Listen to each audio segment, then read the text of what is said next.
ڕاستیدا کۆبوونەوەی جەولەی یەکەم کۆبوونەوەی خۆشکردنی زەمینە بوو بۆ گفتوگۆکردن لەسەر کێشەکان و بە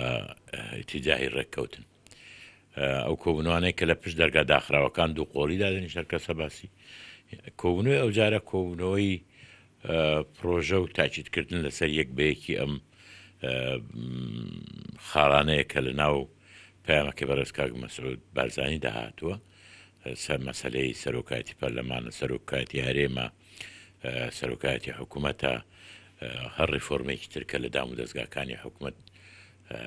پێویست بکە. من پێم وایە ئەمە کۆبوونەوەکی گرنگە بە تایبەتی ئێستاکە ئێمە لە قۆناغدان کە شەڕی داعش بەرەو کۆتایی دەڕوە و ئەگەری پێداچوونەوە و نەخشە سازی نوێی ناوچەکە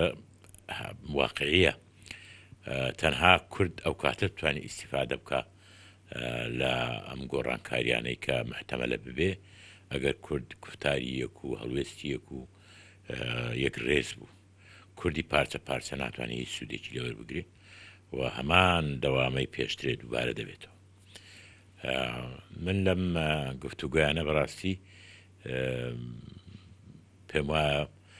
وەکو لە کۆبوونەوەی جەولەی یەکەم پشت دەرگا داخراوەکان کەسە ڕاز و گلەی خۆی کردووە ئەوەش پێویستە هەر لایەنێک بڕاجعی خۆی بکاتەوە. پێم وانە نا حەقیقەت مۆنۆپۆلی یەکلایەنە نا ناڕاستیەکانیش مۆنۆپۆلی یەکلایەنە پێویستە هەموو لایەک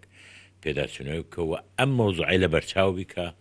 ئەم قۆناغی ئێستا قۆناغێکی هەستیارە کورد لە ئەنجامی ئەو شەڕە دژوارەی کە لەگەڵ داعش و پشتیوانەکانی داعش هەبوو لەو ناوچەیە